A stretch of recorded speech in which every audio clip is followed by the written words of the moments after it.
Bienvenidos a CNews Podcast, el podcast que te lleva detrás de las cortinas del mundo startup. Exploramos los inicios, desafíos y triunfos de los emprendedores. Yo soy Arnaud y con este proyecto quiero compartir mi pasión por el emprendimiento latino. Entonces, toma un café y c'est parti. Bienvenidos de nuevo a un nuevo capítulo del podcast y hoy tengo el placer de recibir a mi amigo Jesús Gómez, el CEO y co-founder de Laon, una fintech que nos va a contar toda su historia, todo el contexto detrás de su startup, cómo llegó a ser esta startup.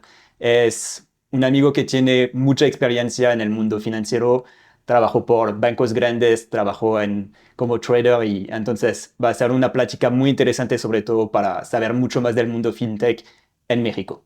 Entonces, muchas gracias por tu tiempo y espero que estés listo porque vamos por cada detalle de tu vida y de tu aventura.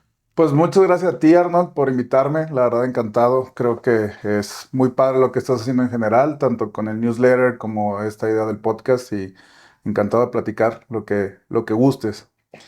¿Quieres agregar algo rápido a la presentación que hice o lo vas a contar más después? Si quieres un poquito, ¿no?, de qué es lo que hacemos. Básicamente ayudamos a empresas pequeñas y medianas que buscan financiamiento a encontrarlo a través de una plataforma que conecta empresas con más de 30 financieras por medio de un análisis de datos muy simple. Entonces, en lugar de que estén aplicando 5, 10, 15 veces a ver quién les puede prestar, pues nosotros lo hacemos con eso la solicitud de crédito en cuestión de horas o minutos, dependiendo del tamaño de la empresa. Y la realidad es que la idea es ayudar al mayor número de empresas posibles, ¿no? Hacer el mercado más transparente, más simétrico, pero si quieres, entramos más adelante a detalle en eso. Sí, y me encanta tenerte como invitado hoy porque el episodio que grabamos antes, entonces tú vas a salir después, fue con Oscar, que tiene un proyecto parecido, pero en el mundo cripto y blockchain. Entonces va a ser súper interesante poder hacer esta comparación del mundo que él llama DeFi y tú DeFi. serías más DeFi y tú serías más como TradFi. Entonces, súper encantado de hacer esta plática, pero antes empezamos con el contexto. Claro. Un founder no se despierta founder, solo en las películas. Todos tenemos una historia.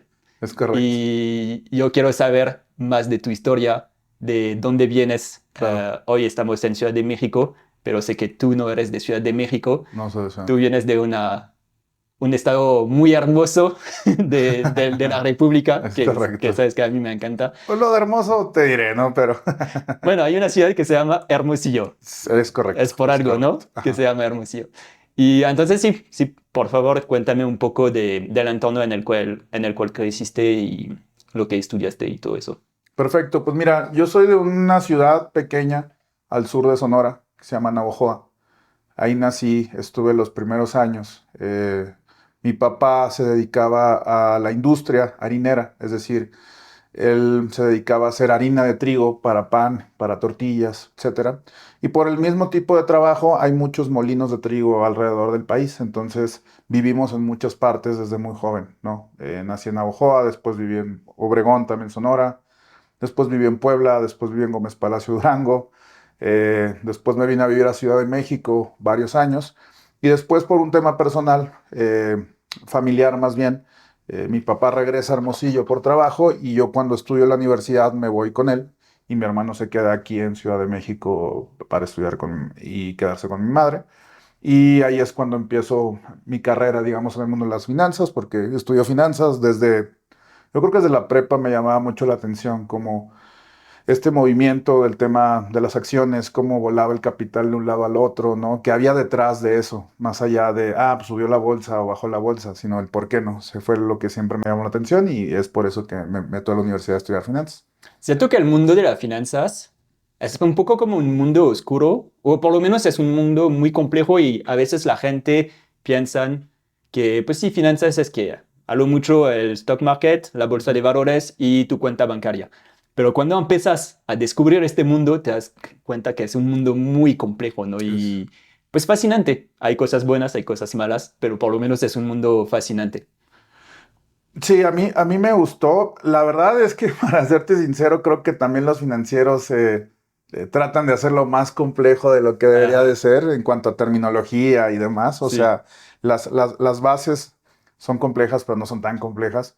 Pero sí, hay muchos tipos o muchas ramas dentro de las finanzas, ¿no? Como puede ser el tema de crédito, en donde estoy ahorita, el tema bursátil, el tema de finanzas internacionales, que bien tiene que ver con divisas, con ciertos productos financieros, también finanzas personales. Realmente es un mundo muy completo y va desde lo sencillo, de que es no gastar más de lo que ingresas, porque si no, pues lo tienes que cubrir con deuda, Mm. hasta cosas muy complejas ya como temas de derivados y como ya finanzas cuantitativas, ¿no? Que hay muchos matemáticos, físicos detrás de, ¿no? Porque al final de cuentas es una cantidad enorme de datos la que puede llegar a tener un banco o la que tiene una casa de bolsa, etcétera. Sí. Entonces, si ya sabes que quieres, desde muy joven, que Ujú. quieres estudiar finanzas, que quieres dedicarte a las finanzas, ¿de dónde te viene eso? Porque de lo que entiendo, tu papá pues no está en este mundo. ¿Tienes alguien de tu familia en este mundo o te vino solo? No, no, no, la verdad. Bueno, tenía un tío que era banquero, Mm. de esos banqueros antiguos, ¿no? Que decían, de tus amistades tienes que tener un padre, un doctor, un abogado y un banquero. Claro. Los que firmaban y prestaban así, yo confío en él. Tenía un Ajá. tío que era banquero, pero nada, digamos, sofisticado. A Mm. mí realmente el amor por las finanzas o la pasión, porque realmente me apasiona, nace del tema bursátil. Me encantaba todo el tema de la bolsa, vi todas las películas que pude de finanzas bursátiles, ¿no? Gordon Gekko, y Ok. ya sabes, con uh, su... Wolf La of de Wall Wall Street. Street. No, no, no, la de Wall Street, se llama Wall Street. La primera, como La era primera, de los ajá. 80 o algo así. Es Sí, es de los muy... ochenta y tantos, con su Ajá. celular, así, tabique. Entonces, ese tipo de cosas me llamó la atención y fue por eso que, pero no, de tener a alguien así, no. De hecho, en la familia, pues no había nada y sobre todo en Sonora, pues no es algo que sea, digamos, pues muy desarrollado, ¿no? Sí, está desarrollado otras industrias, pero Es correcto. finanzas no tanto. Sobre todo las industrias primarias, lo que Mm. es pesca, ganadería, minería, producción, todo eso, hay mucho desarrollo, pero lo que son servicios, como servicios financieros, otro tipo de servicios, sí es escaso el trabajo y el nivel de sofisticación también. Y además tú creciste entre varias ciudades. Desde niño has movido mucho siguiendo a tu papá. Es correcto, lo cual en un principio pues no era muy agradable porque llegas a cada ciudad y empiezas a hacer nuevas amistades, entonces no tienes ese círculo que muchas personas tienen desde muy joven, Mm. pero al final del día ya mucho más grande te das cuenta que al final puede ser un activo, ¿no? Porque no batallas tanto para entrar en nuevos círculos, estás acostumbrado a que siempre tienes que estar cambiando y eso pues depende de cómo lo tomes, ¿no? ¿Tú crees que te ha ayudado, porque tuvimos el mismo caso con Florian, episodio 1, lo pueden Ujú. ver, de crecer entre muchas ciudades? Bueno, te da estas habilidades. ¿Tú crees que te ayuda como founder? Sí, al final de cuentas, cómo diriges la empresa es un reflejo total de tu personalidad y de todo tu pasado, ¿no? Más cuando estás en equipos pequeños, como actualmente está nuestra empresa, creo que sí, totalmente. Sí, sobre todo la adaptabilidad, ¿no? Tienes que Sí, adaptarte, tienes que hablar con mucha gente de mundos distintos y saber adaptarte a cualquier mundo. Entonces creo que ayuda bastante. No es un requisito. Yo, por ejemplo, no. crecí toda mi vida en una ciudad chiquita de Francia Ujú. y pues, hasta el momento me ha funcionado, pero creo que es como te puede ayudar un poco en unas cosas. Sí, la verdad ayuda sobre todo a perder el miedo, ¿no? De hacer nuevos círculos. Mm. Y creo que, pues sí, digo, al final de cuentas cada quien toma las cosas como quiere, ¿no? Pues Puedes sí, tomar la cara positiva o negativa, dependiendo. literal. ¿Creciste en un entorno de emprendedores o tampoco? Pues mi mamá siempre fue muy emprendedora, o sea, siempre le gustó todo el tema creativo, ¿no? Mm. Desde tomar clases, estuvo en como se llamaban antes, una mercería, que es como esta de regalos, allá en Navojoa. Ok. Después tuvo su propio salón de diseño de imagen, entonces creo que ella fue una influencia en tema de emprendedor y mi papá pues mucho más tradicional, ¿no? Es ponte la camiseta de la empresa, sabes, Ajá. el respeto hacia el jefe, pero sobre todo muy trabajador. La verdad es que el tema de la industria de alimentos es muy matado y si algo me enseñó mi padre fue a trabajar, ¿no? Y mi mamá yo creo que a no tener miedo y aventarme. Entonces fue una gran combinación. Justo, Ujú. sí. Entonces te metes a la universidad ya con la idea clara de estudiar finanzas. ¿Estudias en Hermosillo o en Ciudad de No, en México? Hermosillo. En Hermosillo. Me voy a Hermosillo, regreso a mi tierra, eh, estudio allá finanzas Mm, y pues desde muy temprano mi idea era entrar al tema bursátil. Yo lo tenía como en mi mente que iba a ser más sencillo y empecé a hacer prácticas en un banco bastante grande del país, pero pues en una sucursal. Realmente mi trabajo era servir cafés y sacar copias, ¿no? Porque ajá. ya siquiera los sistemas están automatizados, no hay tanto como análisis, ya estaba la parametrización, entonces, pues sí, este mundo que pensaba que tenías decisión, pues te das cuenta que no tienes tanta decisión, ¿no? Sí. Y ya es como empiezo, a mitad de la carrera creo que empiezo a hacer mis prácticas, y luego, graduándome, pues me doy cuenta de una realidad muy fuerte que es que el área en donde yo quería trabajar, pues eran trabajos muy escasos y había personas con mucha experiencia ahí. Entonces, mi única oportunidad en ese entonces de entrar al banco fue como cajero de sucursal. O sea, Ok. mi primer trabajo fue, ni siquiera tenía plaza fija, me tenía que cambiar. O sea, normalmente, pues si se embarazaba una cajera, pues pedía Ah. maternidad y ahí iba yo a cubrirla, no sé, a otra sucursal o inclusive a otra ciudad.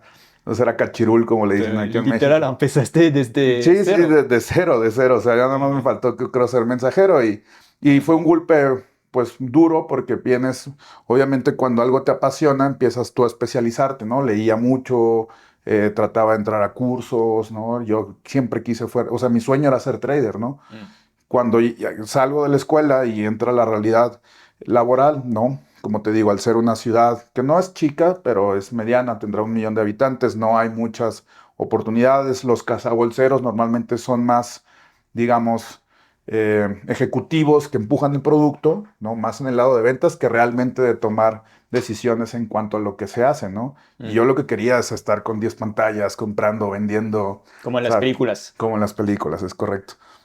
Cuando estabas soñando de ser trader, Ujú. ¿te veías trader en México o trader en City, en London o en Wall Street en Sí, Estados Unidos? el sueño siempre fue Nueva York. Yo Nueva creo que York. de todos. O sea, de Ok. todos los que he conocido, que Ajá. hemos estado, que es que digamos, no es mucho, en ese entonces, no sé cuántos empleados tenía la banca, pero yo creo que cientos de miles. Pues a lo mucho había 1,000 traders o 500 traders en todos los bancos. Muy pocos. Son muy pocos. Ujú. Y me imagino que en este entonces no piensas en emprender, porque tu sueño es ser trader y pues trader es más pues, de empleado, ¿no? O sí Sí, tenías ya esta espinita. pues sí tenía la espinita porque a media carrera empecé un emprendimiento Ok. junto con un amigo que actualmente es mi amigo y después fuimos socios en otro emprendimiento que tuve. Pero lo que hacíamos era comprar saldos de Costco, es decir, por ejemplo, normalmente en Costco, en este club de precios, lo que hacen es vender, no sé, paquetes de 24 latas y si alguien abre una lata, pues ya no pueden vender el paquete completo y lo mandan como saldo. Mm. O por ejemplo, un estéreo, ¿no? Un modular, si no servía el que nos tocó el CD, pues lo cambiaban entonces ya no podían volver a venderlo, ¿no? Ni siquiera mandarlo a garantía y volver a venderlo. Entonces comprabas esos saldos y por pallets, así como ya sabes, hay estos programas en Estados Unidos que se dedican a comprar como estos cargamentos que no sabes que hay. Sí. Pues exactamente eso, tenía yo creo 20 años por ahí. Compramos un pallet sin saber lo que había y lo que hacía era categorizar, sacar los precios. Normalmente estaba como a un 70% de descuento. Entonces lo que yo hacía era duplicarlo, me lo vendía con un 40% de descuento y ponía afuera de mi casa y ya iba tocando puerta por puerta a poner volantes de venta de domingo. Y cada vez un nuevo producto además. Sí, no sabías, la verdad es que estaba divertido. Una de las cosas chistosas que nos pasó es que nos llegaron unos conos de helado en diciembre, ¿no? Y en diciembre Sonora es muy frío. Y decimos, "Puta, cabrón, pues, ¿dónde los vendemos, no? Pues fuimos con uno de la Michoacana y se los vendimos todo, ya que les haga como quiera. Entonces, sí, desde ahí emprendí y la verdad es que fue muy divertido. Obviamente, pues estás morro, estás joven, no, pues no te administras bien. A qué edad fue eso más o Ya como menos? 20 años. A los 20. Todavía estaba estudiando. Todavía estudiando. Como 20, 21. ¿Y les fue bien?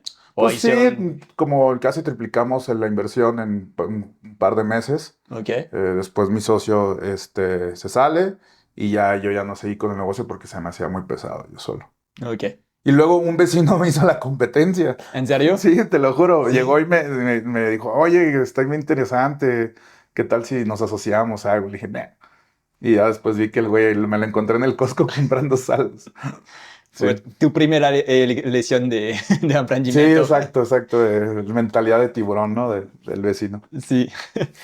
Bueno, entonces empiezas en este banco desde cero y Ujú. cómo haces para subir de puesto y llegar hasta tu rol de trader.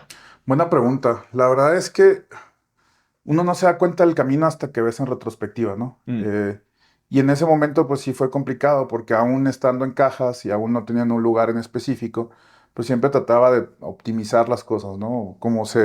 Al final se tiene que hacer un cierto proceso para cuadrar cajas, para cuadrar comprobantes, ¿no? Y había formas que yo pensaba que se podían hacer mejor y el enfrentarte con el no, no lo vamos a cambiar porque siempre se ha hecho así y así funciona es como puta, otro, ¿sabes? Entonces se vuelve muy complicado. Voy y hablo directamente con el director regional y le digo, oye, quiero una oportunidad, yo creo que puedo dar más. Él me dice, tú no preguntes, tú ponte a trabajar, estás muy morro, ya después veremos. Pues gracias. Llega otro director que venía del área de recursos humanos, que le gustaba mucho empujar a los jóvenes y hablo con él y me dice, ¿sabes qué? Pues tienes muchas ganas, empiezo a estudiar, hay una certificación para ser operador de bolsa que se llama MIP en México, mm, entonces empiezo a estudiar por mi cuenta, pago mi certificación, me vengo a Ciudad de México, la paso, entonces por lo menos ya tenía, como dicen, si quieres ser conductor de camión, pues primero saca la licencia, ¿no? Ya después buscas el trabajo. ¿verdad?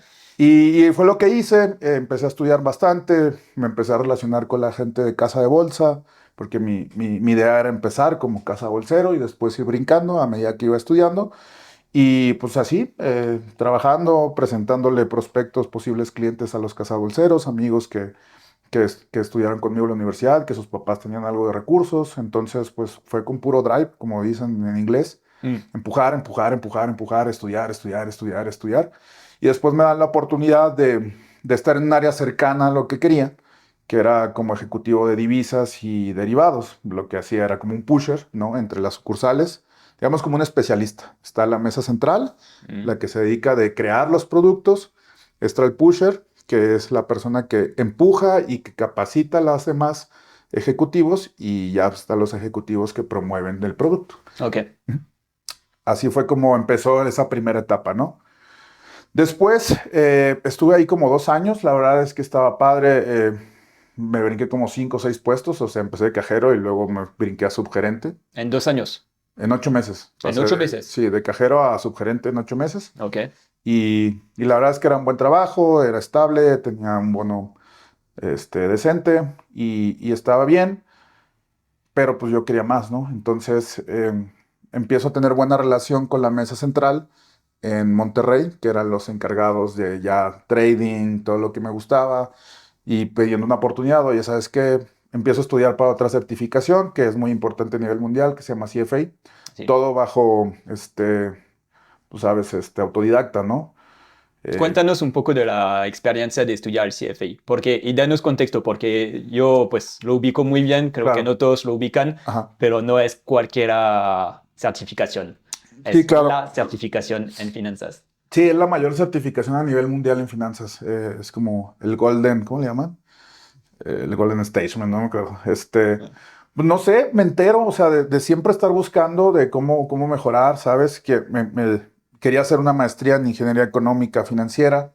Este, Cuando voy a recoger mi título me doy cuenta que me hacía falta una materia, entonces no puedo hacer la maestría y Ok. tengo que regresar a la universidad a terminar mi materia. Me faltaba una materia de 50 Ajá. para poder recibir mi título, pero bueno, esa es otra historia también chistosa.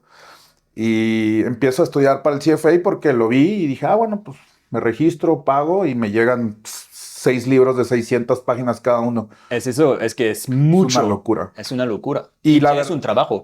O sí, sea, sí, estudias en la noche, en los fines de semana, pero es literal hacer una maestría al lado de, pues, de tu trabajo.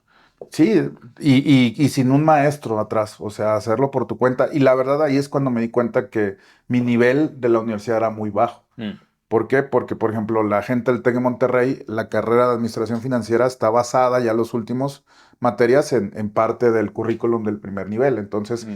es relativamente sencillo salir y tomar el primer nivel. Y yo, que tenía un nivel muy bajo, tanto en finanzas como en inglés, pues es complicado, porque ahí ves, estás con el diccionario y que es inglés muy técnico, ¿no? Tanto de estadística, probabilidad, derivados, administración de portafolios de inversión, etcétera, pues que cosas que no sabes, contables, ya estás con el diccionario y con el otro libro, con el diccionario y el otro libro. Sí. Estudio, presento el primer nivel, no lo paso, lo vuelvo a presentar y lo paso, pero ya estando en Monterrey. Entonces, pues sí, sigo estudiando y pues, la gente creo que la que me dio la oportunidad dio ese empuje, ¿no? A lo mejor no es la persona más preparada, pero no hay nada que lo detenga. Y así fue como me enteré que había una oportunidad en Monterrey para un puesto de trader de derivados, que dentro del trading derivados es como, puf, ¿sabes? Digo, están estas películas, que Es el en top. 2008 sí, que hay matemáticos, Ah, quants, actuarios, y yo, wow, o sea, es mi sueño, ¿no? Entonces voy y le hablo directo a la directora. Oye, ¿sabes qué? Me interesa. No, sí, ya hemos escuchado de ti. Pues vente si quieres a una entrevista. Voy con ella, me entrevista. Y en ese entonces el banco tenía una fusión muy importante. Bueno, ¿puedo decir nombre? No, pues no. Banorte es- se fusiona con sí. Mixe y salen muchas personas, ¿no? Entonces me dice, ahorita estamos en un tema de administración. Le dije, bueno, pues no, pues voy a hablar con tu jefe. Entonces consigo el teléfono del jefe, de la jefa, o sea, de un director general adjunto del banco y le digo, oye, ¿sabes qué? Soy de Hermosillo, estoy haciendo esto, me interesa poder trabajar una posición como trader. Y dice, pues bueno, ¿cuándo tienes una vuelta a Ciudad de México? Le digo, en 15 días estoy allá. Sí. Compro mi vuelo, me siento con él, todavía le llevo unas coyotas así, y, Ah, y ya me dice, no, a mí me gusta mucho el béisbol, conozco los naranjeros, bla, bla. Le digo, oye, pues dame una oportunidad, la verdad es que me he estado preparando, en Hermosillo pues no hay mucho hacia donde pueda yo aportar en lo que quiero hacer, y me dijo, ¿sabes qué? Pues dame un año, en menos de un año que se arregle este tema de la fusión, cuenta con que vas a estar en el equipo. Y ya pasa el tiempo, uno se desespera, piensa que no se hace realidad, ¿no? Porque mm, al final de cuentas como que tienes muchos pensamientos negativos. Todo el mundo me decía que no se podía, que era imposible. Hasta el mismo director me dice, oye, pues estás muy como distraído, ¿no? Y eso es una posibilidad, no sabemos. Nadie de aquí se ha ido nunca a trabajar al corporativo, y menos a lo que tú quieres. O sea, es prácticamente imposible. Y yo pues tenía fe, la verdad. Yo me seguía preparando, seguía trabajando. Y después, con el tiempo, se abre una vacante en estructuración de derivados, era hacer derivados para corporativos y gobiernos.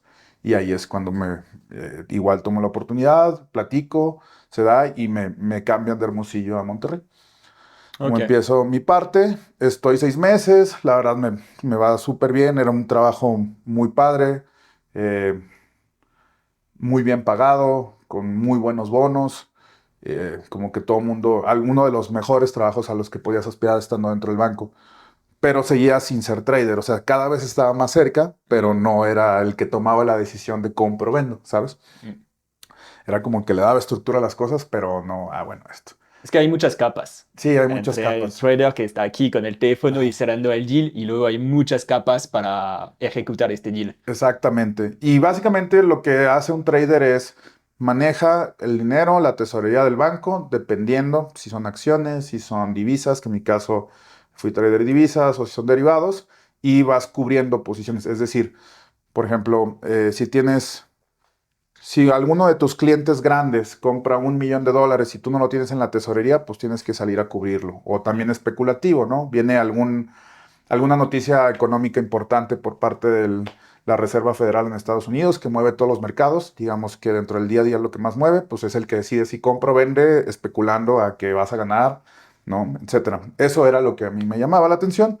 Y una de las personas con las que trabajé en Banorte, que sigue siendo mi mentor, le mando un saludo, David, me dio la oportunidad. Él se va a otro banco más pequeño a iniciar de cero la mesa de divisas y necesitaba un trader. ok. Y la verdad es que siempre le voy a agradecer porque él me dio la oportunidad sin yo tener experiencia, y un trader tarda tiempo en formarse porque los primeros meses pierdes plata. Mm. O sea, pierdes porque pierdes, ¿no? Sí, pierdes plata. Para aprender tienes que perder plata. Es Exactamente. complicado. Y no cualquiera te da esa oportunidad.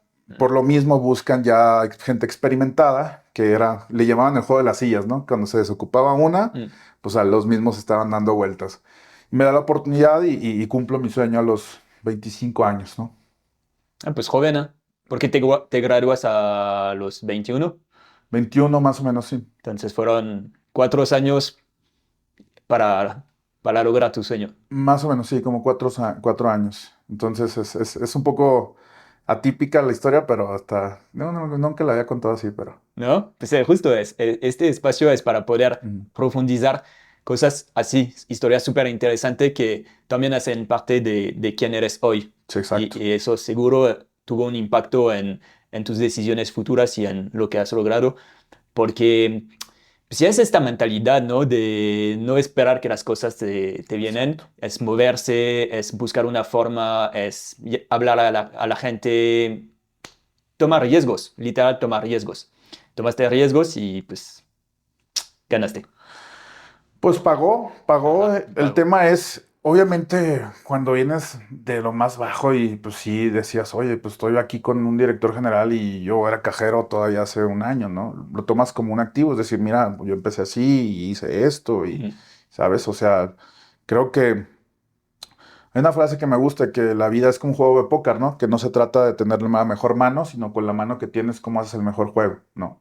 Entonces, independientemente del punto de partida, creo que hay ciertos niveles donde si tú trabajas más, si te esfuerzas más, si estudias más, vas a llegar a lo mejor no al mismo punto de partida, pero pues mucho más arriba de cómo empezaste. Y sí, al final de cuentas es ese empuje. Te digo, no lo ves porque era estar y como dicen, más vale necio que guapo y estar dale y dale y dale y dale y dale y dale y dale y dale. Sí. Y al final pues sí, yo fui trader, la verdad es que me fue muy bien, aprendí bastante rápido, o sea, mi jefe fue muy, pues me apoyó mucho porque me decía, léete este libro, ¿no? Luego, ¿qué aprendiste? O hacer un plan de trading, ¿no? O Mm. darte esa estructura a ser disciplinado, porque si bien ahorita, y en ese momento también el trading algorítmico, que es decir, las inversiones automatizadas se empezaban ya a ver mucho más, era un tema mucho más personal, ¿no? Más de ver muchas variables al mismo tiempo y determinar cómo esas variables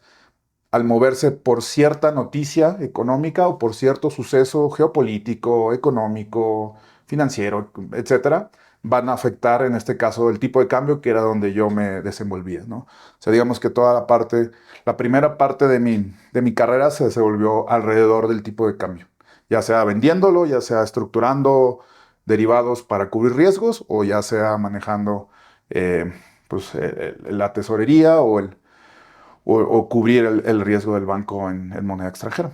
Es algo que sigues a la fecha, interesado en el tipo de cambio, porque bueno, en México hoy en día es un tema con el peso fuerte, Sí, todos está hablan de, fortachón. ajá, todos ya en sus teorías Siempre de dónde corto, va a siempre ir. corto.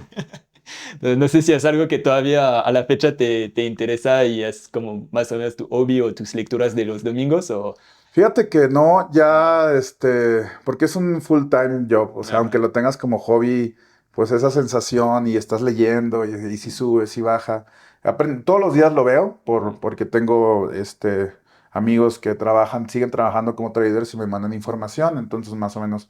Ahorita, por ejemplo, tenemos ahí dólares y vendí, cuando sube vendo, ¿no? Y ya, pero son para ya para la tesorería de la pequeña empresa que tenemos, no para estarle ahí buscando, ¿no? Ok, bueno, sí, tiene sentido. Y además, bueno, ya tu proyecto requiere toda tu atención y tu energía. Sí, no, No te puedes como... terminas fundido pero sí, como dicen, hay un dicho, once a trader, forever a trader, algo así. Entonces, ¿Tú jugas póker? ¿O te gusta el póker?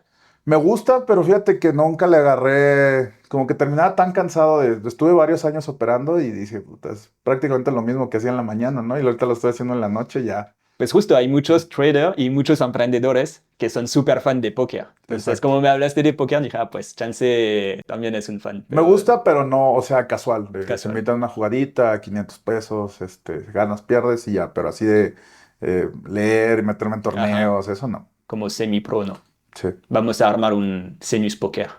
me invitas. Va, de una. Entonces entras en el trabajo de tu Es sueño correcto. gracias a tu amigo, ya eres trader, Ujú, estás en Monterrey. ujú. Cuéntame, ya, ¿qué pasa? ¿Cómo fue tu experiencia como trader los primeros meses? Las historias, Sí. ¿hubo historias locas que puedas escribir un libro o fue como más tranquilo la realidad? No, la realidad es que siempre fui mesurado, o sea, ahí Ok, aprender a manejar el riesgo. Nunca ok.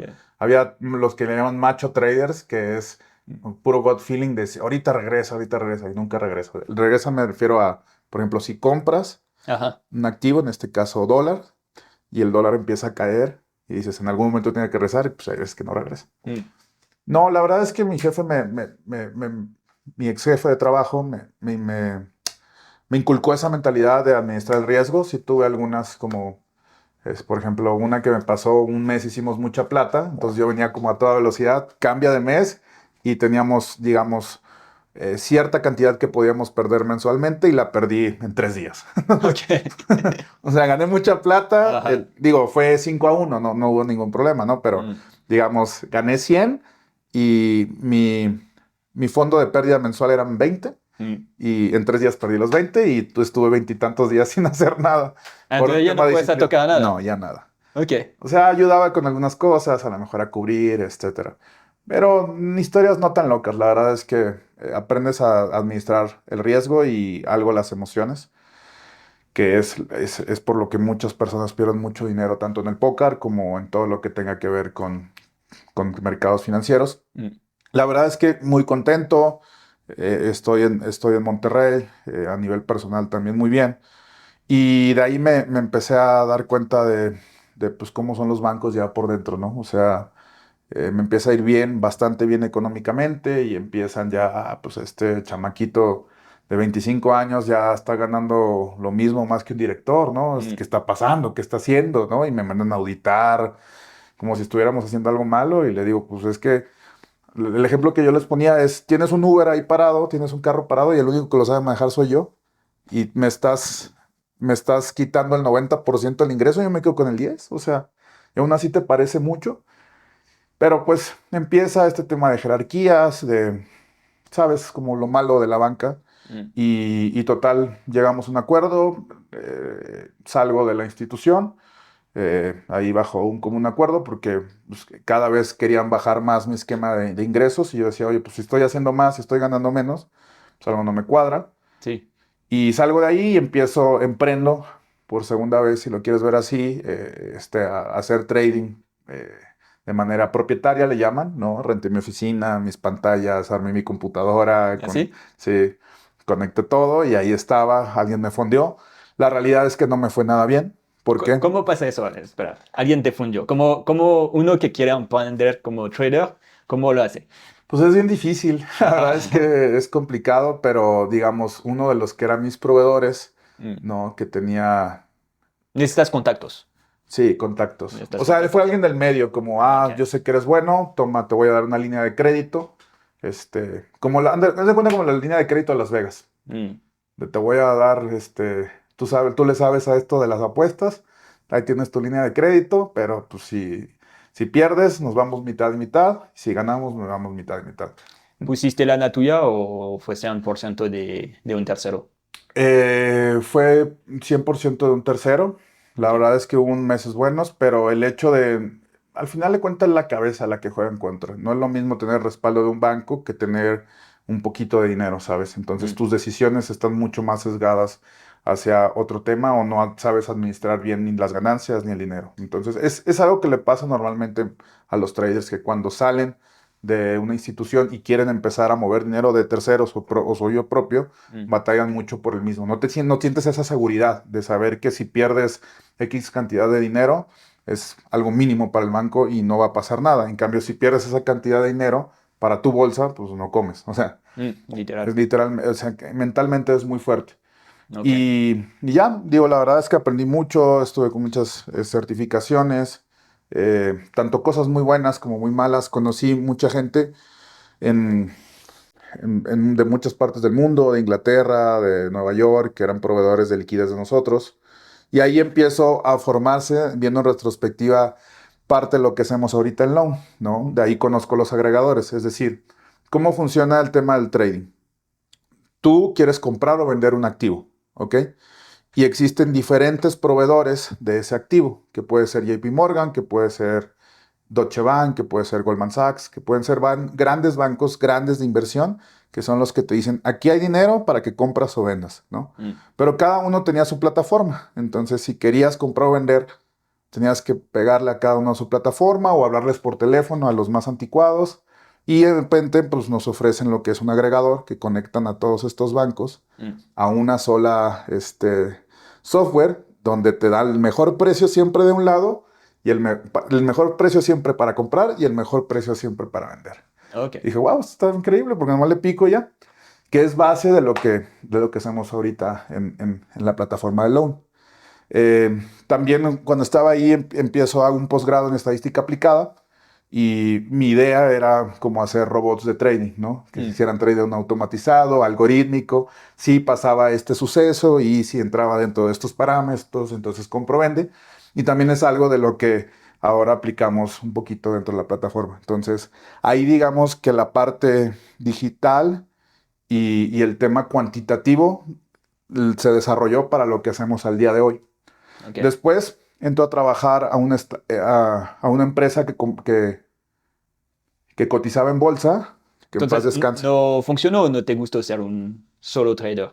Sí me gustó, pero es un mercado que, te digo, es muy escaso. Entonces o sea, más bien cuando yo me voy y soy propietario, no me va bien, busco trabajo, no encuentro, porque pues puede pasar 4 años en Monterrey sin que nadie deje esa chamba, porque te pagan bien, ¿no? Trabajas de 6 de la mañana a 3 de la tarde, te llegas a tu casa a comer. Es un trabajo que todo el mundo quiere, entonces nadie lo deja.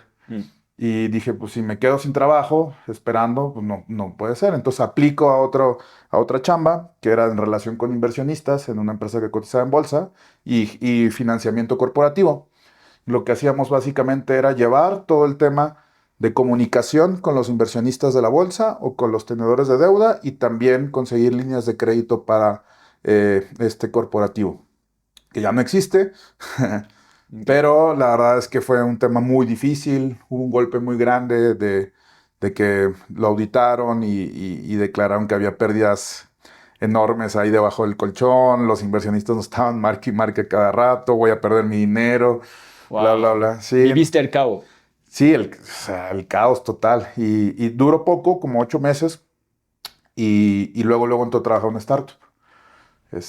Tenían un portafolio de inversión, entró a trabajar en una startup como head trader. Una startup que tenía un portafolio de inversión.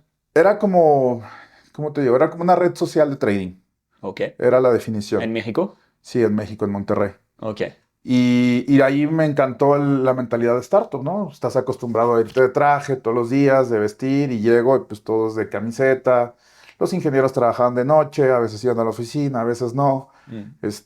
La idea estaba padre, el hecho de la rapidez fue lo que dije, wow, o sea, a mí cambiar algo en el banco me tomaba meses de que se autorizara, ver el proveedor, y aquí se hace en un día. Y dije, wow, o sea, esto es el futuro, ¿no?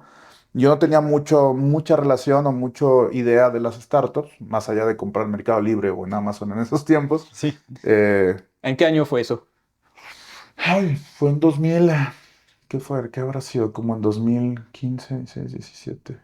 Como en el 17, yo creo. Ok, todavía temprano. Para el ecosistema mexicano ya estaba desarrollado, pero es como todavía Sí, temprano. era temprano. La verdad es que llamaron bastante la atención. El proyecto ya, pues empezaron a haber malas decisiones que no siguió avanzando. Ok. Y después de ahí tengo otro trabajo, más en el tema de ventas, ¿no? Y bueno, ya para acabar pronto, a los 30 años ahorita tengo 36, me vengo a Ciudad de México porque veo varios amigos que están emprendiendo diferentes negocios, y uno de mis amigos está en el lado de crédito. Yo nunca había estado en el lado de crédito, pero también te vas dando cuenta que pues pedir dinero es bien complicado, ¿no? Y prestarlo es mucho más sencillo. Ajá. Entonces él viene de otra rama, estudió mercadotecnia, pero por X o Y entró al tema de crédito y le iba bastante bien. Y hablamos y, oye, ¿por qué? Pues ahora sí que tú le sabes a las finanzas, ¿por qué no armamos un despacho de asesoría? Yo tengo algunos clientes, ayúdame a hacerlo más grande. Ya has estado también en ventas, y armamos un despacho que se llama Intercap. ¿Es el que te busca o tú lo buscas? Son pláticas de Son amigos. pláticas de amigos, Ajá. ok. Entonces me vengo, hago un cambio de vida, me vengo a Ciudad de México, Ujú. montamos un despacho, nos va muy bien los primeros 2 años. ¿Cuál era el despacho? Se llamaba Intercap. Intercap. Ujú. Lo que hacíamos era ayudar a empresas medianas grandes, a estructurar deuda y a conseguir financiamiento. Como consulting. Exacto, como un asesor, como un Un advisor. asesor. Entonces ahí justamente fue cuando toda esta experiencia que ya tenía yo de finanzas, de banca, de tecnología, se junta con un gran problema, ¿no? Porque uno dijera, bueno, pues una empresa que factura 20, 30, 50 millones de dólares al año tiene facilísimo el tema de acceso a financiamiento. Sí. Y te das cuenta que no, que batallan, ¿no? Y dices, oye, pues si este tipo de empresas batalla, y más escuchando amigos que tenían pequeños negocios que me decían, oye, ¿me puedes ayudar? Le digo, no, pues es que vemos empresas que facturan por lo menos 200 millones de pesos. No, pues ojalá, ¿no? Si tuvieras esos ingresos, no anduviera pidiendo crédito. Entonces ya es cuando detectas el problema ahí. Yo tengo una historia chistosa con este, porque, bueno, Ajá, trabajé en un banco de inversión en Francia y ajá, estaba justo en la parte de crédito, ok, large cap, entonces las líneas más grandes para las empresas más grandes de claro, Europa. Y es verdad que hasta este nivel todavía hay unos que están batallando para tener crédito. Pero teníamos en nuestra portafolio, en mi Flower, yo no lo tenía, pero mis colegas lo tenían, a Airbus. Airbus es el Boeing. Hay dos compañías Ah, de ya, ya, aviones. Airbus, sí, Hay sí, sí, sí, sí, Boeing y sí. hay Airbus. Son enormes. Son enormes. Y me dijeron, los únicos que no batallan son Airbus, porque tienen el respaldo de los gobiernos. Y es tan crítico como la industria que saben que de todas formas no les van a dejar quebrarse. Exacto. Y me contaban que lo que hacen Airbus, los directores financieros, cuando necesitan dinero, invitan a todos los banqueros Ujú. y hacen un Tinder, literal. Es como el güey viene y es el banquero que lo tiene que pitchear Ah, el para arquero. prestarle dinero. Es como tú sí, tú no, tú sí, tú no. Son los únicos que se pueden como dar este lujo Es de correcto. estar como eligiendo de quién iban a tomar el dinero, porque ellos sabían que eran La mejor la condición, mejor el que lo dé más condición. rápido. Ajá, no había riesgo, Ajá. había buenos rendimientos, sabías que de todas formas había todos los gobiernos, ni siquiera un gobierno porque es una mezcla de Holanda, Francia, España, es un No, pues grupo el de riesgo gobiernos. es prácticamente cero. Pero, ajá, entonces son los únicos que tenían este lujo en Europa, pero sí, hasta las empresas que facturan millones, todavía es difícil conseguir. Bueno, cada vez las líneas de crédito son más grandes, pero cada vez es difícil. Exacto. Es difícil y sobre todo, mira, lo que siempre digo yo, hay cuestiones estructurales que uno no puede cambiar, ¿no? Ujú. Como las tasas en México y en Latinoamérica en general. Las altas tasas de interés, pues eso ya es un tema de gobierno, ¿no? De política monetaria, de política fiscal, que hay muy poco que hacer con las herramientas actuales, ¿no? Mm. Tal vez el tema de DeFi, de blockchain pueda ayudar en un futuro o en la actualidad, pero en el momento es complicado. Entonces dices, "Puta, yo no puedo hacer nada con las tasas de interés, ¿no? Yo no puedo hacer nada con... También otra de las cosas es que México es uno de los países con la tasa de incumplimiento, es decir, los que no pagan sus créditos más altas del continente. Ok. ¿Eso qué hace? Que las tasas de interés se eleven aún más. Entonces el tema de crédito en México es muy complicado, no es tan fácil como se piensa, ¿no? No es como yo digo, pues eh, ver un reporte y te dice cuáles son ¿no? Estos reportes anuales que saca Banco de México, o las encuestas de inclusión financiera, etcétera, pues se ve muy sencillo y picharlo es simple, pero entenderlo y vivirlo es mucho más complejo de lo que puedes ver detalladamente en un reporte.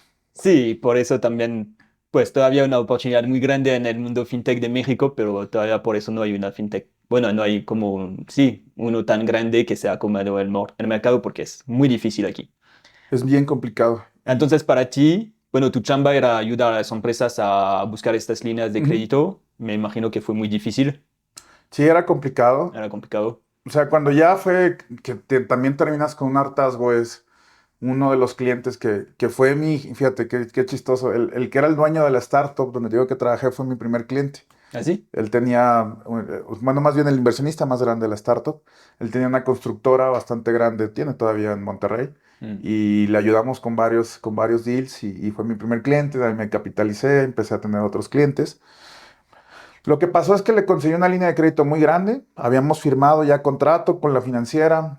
Yo me iba a llevar pues, un muy buen fee que me iba a dar, yo creo que prácticamente medio año o casi 10 meses de mi sueldo.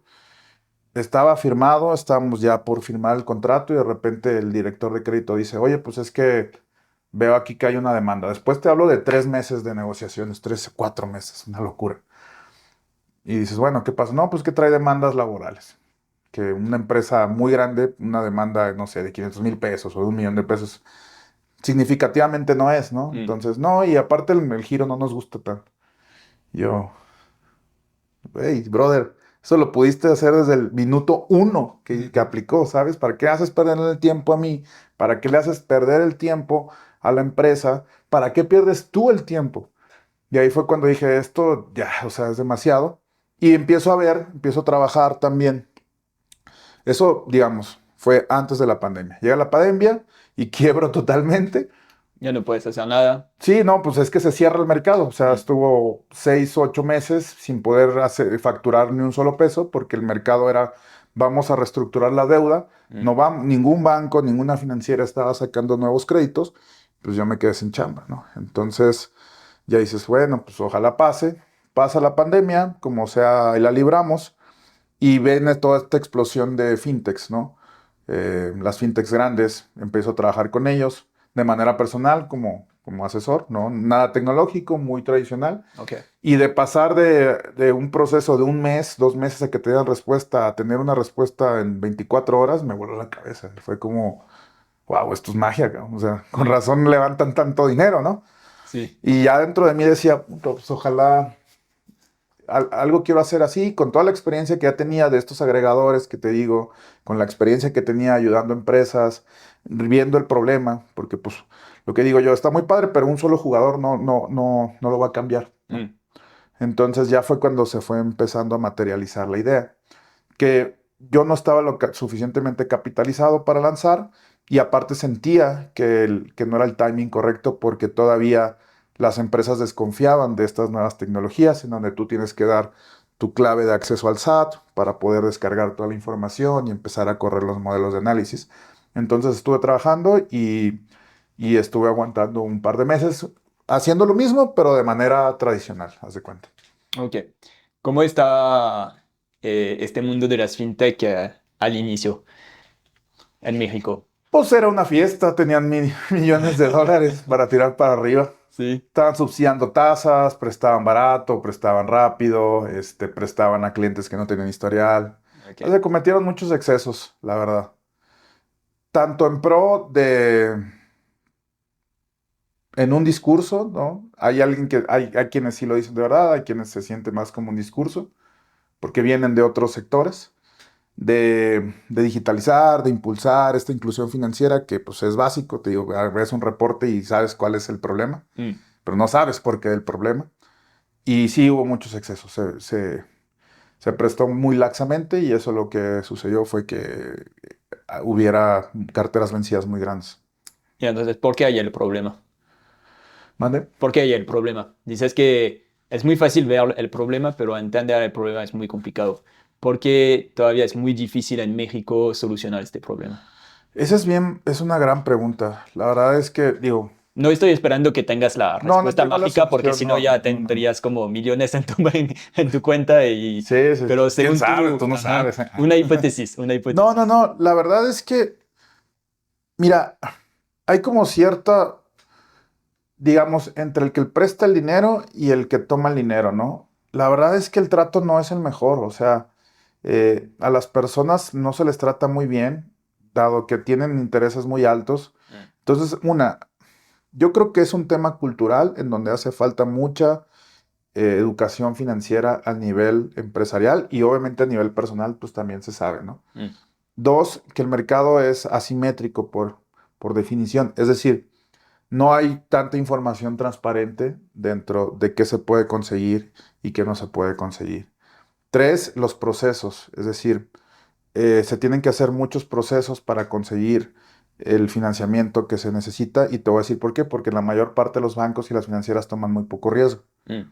Entonces, si tú vendes 100 y necesitas 20 o 30 para poder crecer 50% o otro 100%, las financieras te van a prestar 1 o 2%. Entonces necesitas 20 financieras diferentes para llenar y te digo de verdad, o sea, tengo Ujú. clientes que tienen 20 diferentes financieras. Es una locura, Ya es una imagínate. locura.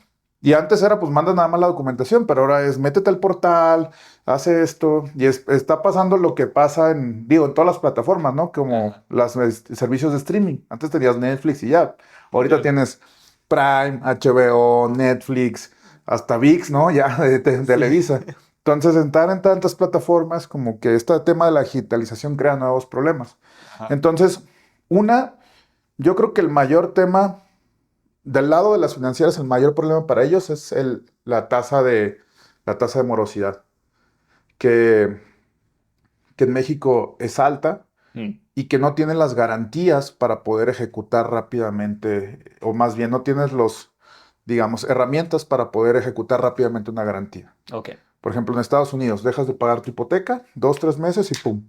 Te quitan la casa y el banco la puede vender, ¿no? Mm, En México la ley no te permite eso. De hecho, pues, hay una historia de una persona muy allegada a mí que compró una casa en estos juicios bancarios. Se tardó 10 años ya con las escrituras en sacar a las personas que vivían ahí. pues entonces hay más abusos. Hay abusos, son como temas estructurales que se pueden cambiar. Y, o sea, si tú juntas el tema estructural, donde pasa ese tipo de cosas, donde los justos pagan por los pecadores, donde hay Mm, altas tasas de interés, ¿no? Y donde también del otro lado no hay mucha educación financiera o más bien las pymes no tienen los recursos suficientes para tener a alguien dedicado a eso. O sea, mm, como dijimos, yo tuve un trabajo mi chamba era conseguir las líneas de crédito, para eso me pagaban. mm. Imagínate una pyme con 10, 20 empleados, el contador siempre está haciendo impuestos, está llevando el día a día, pues es imposible. Entonces o sea, es un problema complejo, tanto de tema, como te digo, de la parte estructural, como la parte de educación, como también la parte del trato, son muchas cosas que se conjugan. Ok. Entonces es un problema complejo y no se va a solucionar por magia con solo un cambio. Es un cambio más grande que se necesita y que se va a hacer con el tiempo. Esperamos. El cambio que yo creo es se tienen que juntar los tres entes, que es gobierno, Ujú. el mercado financiero y empresarios.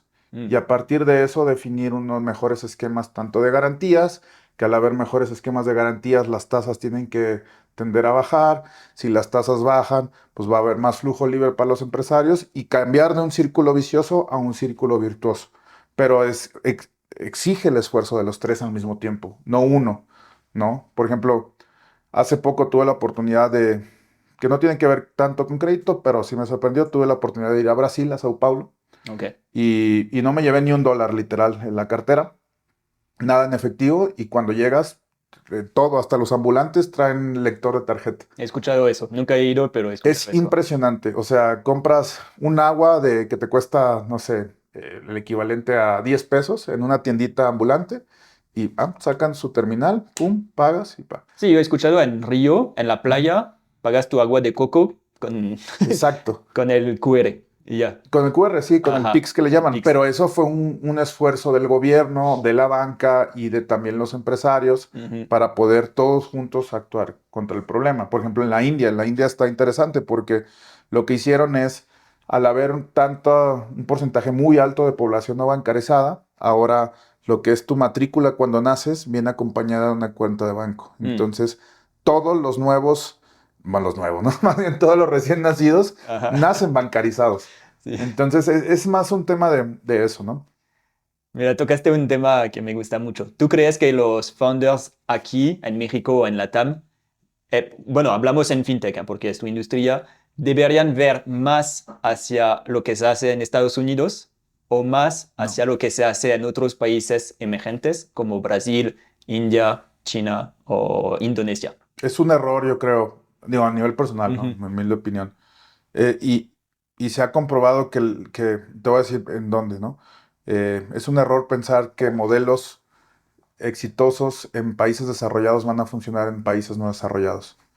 Por ejemplo, hace 10 años, cuando de las primeras fintechs, que eran los neobancos, ¿no? O mm, sea, el pitch, o más bien la hipótesis es que tenemos en México 50% de personas adultas no bancarizadas. mm, Por pura historia, si tú ves el sureste asiático, cómo se ha cerrado el gap, ¿no? En Brasil se estaba cerrando también. En algunas partes de mercados emergentes se cierra. Pues la hipótesis más sencilla es México se tiene que cerrar el gap, ¿no? Es la diferencia entre lo que pasa aquí y lo que pasa acá. Pasan 10 años después y la bancarización ha subido 1 o 2%. ¿Qué te dice eso? Que el mexicano no se quiere bancarizar.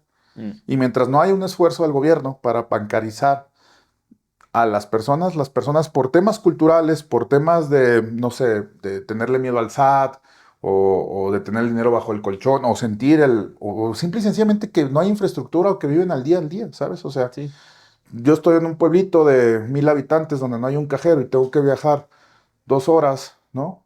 A Banco Azteca, que es lo más cercano, que Banco Azteca ha hecho un muy buen trabajo, pero aún me queda 2 horas, pues ¿para qué lo hago, no? No tengo ningún incentivo real. Entonces creo que es un gran error el venir de otras latitudes dentro del mundo y querer resolver problemas que no tienen nada que ver, ¿no? O una de las grandes diferencias, no hablando del tema de fintech, sino simple y sencillamente los latinos no tenemos el poder adquisitivo de los países desarrollados y somos price seekers. En Estados Unidos, en Europa, tú que vienes de Francia, pues sabes que estás dispuesto a pagar un sobreprecio por un servicio, Mm. ¿no? Y aquí no. O sea, si una aplicación de entrega a domicilio me vende más barato el súper porque está subsidiado, es un tema de dumping, pues voy a usarlas, ¿no? Pa. Pero en cuanto se libera y los precios son 30% más caros, pues prefiero ir al súper. Sí. Lo he hablado hace unos meses con una startup de Francia Ajá. que me contactó y que me dijeron, güey, no entendemos por qué no funciona en México, estamos en muchos países, pero en México no No funciona. Y funciona. lo que no entendieron es que el problema era de precio, es que tenían una versión gratis y una versión premium. Y yo les dije, pues no, pues la gente aquí se van a quedar con la versión gratis porque no es como en Francia y no es como en los otros países donde están. Exactamente. Entonces, no es solo llegar aquí, poner todo en español y ya. No, hay que hacer un trabajo de entender cómo funcionan las cosas Exacto. aquí, Las dinámicas de las mercado que le dinámicas. llaman. Mm, Muy interesante. ¿En qué Dinámicas momento? de mercado y hábitos de consumo. Sí, sí, sí. Pero tienes que estar aquí, tienes que pasar tiempo aquí, tienes que no solo hacer un análisis y decir como, bueno, eso es la hipótesis, ha funcionado allá, entonces lo replicamos y lo tropicalizamos, ¿no? Pues Tropicalizamos. sí, tienes que venir aquí, pasar tiempo aquí, entender lo que está aquí, trabajar con pues aliados locales y todo eso. Pero es complicado y toma tiempo, obviamente. ¿En qué momento das el paso a emprender? Buena pregunta. Fíjate que fue dos cosas, ¿no? Nosotros empezamos, como le llaman en inglés, bootstrap. Mm. Básicamente lo que hice fue ahorrar un año de mi sueldo. Y empecé antes a... Tuve una startup fallida antes, o sea, empecé en el tema de digital. Hicimos un peer-to-peer, ¿no? Que le llaman, que era conectar inversionistas con personas que prestan, o más bien que van a casas de empeño, porque Ujú. el empeño en México las casas de empeño es la forma más utilizada de financiamiento en el país. En ese entonces el ¿Qué es una casa de 70%. empeño?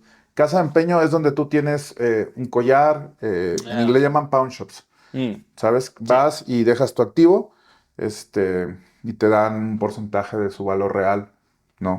Y tú lo repagas en 3 meses. Normalmente son deudas de corto plazo, respaldadas por joyas, ahora pues muchos electrónicos y demás. ok. Entonces iniciamos, cometo todos los errores que se pueden cometer como primer fundador. Me tardé 2 años en desarrollando un producto, tratando de que quedara increíble. Necesitábamos muchísimo dinero porque era brick and mortar, es decir, necesitamos crear la infraestructura, contratar seguridad, construir, encontrar un lugar, etcétera, etcétera. Invertimos mucha plata en muchas tonterías, ¿no? En cursos y esto y lo otro.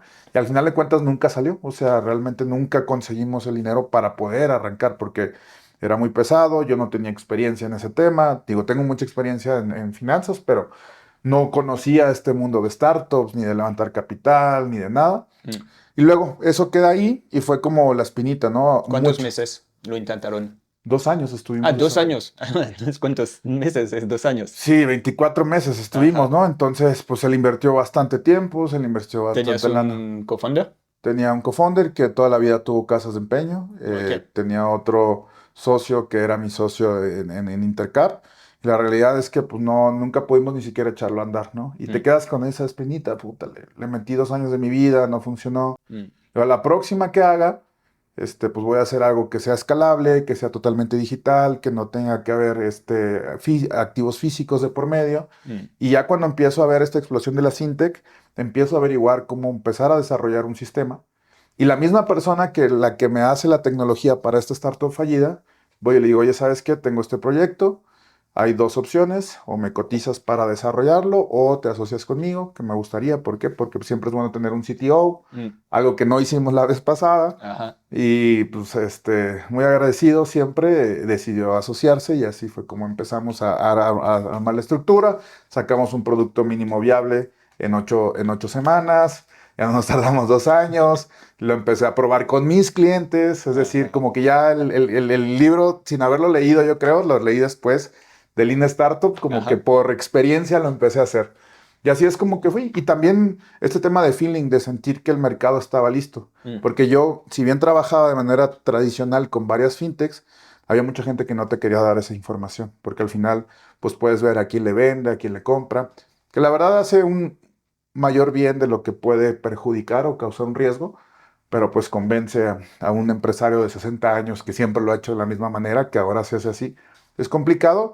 Y ya cuando empecé a ver que la gente aceptaba más estas nuevas alternativas, fue cuando dije, vámonos de una vez. Ya se juntó el tema de tener ahorros, el tema del timing de mercado, de la tecnología y de todos los errores o no errores, sino aprendizajes, porque en ese momento pues yo no sabía que Ujú. se hicieron en el pasado.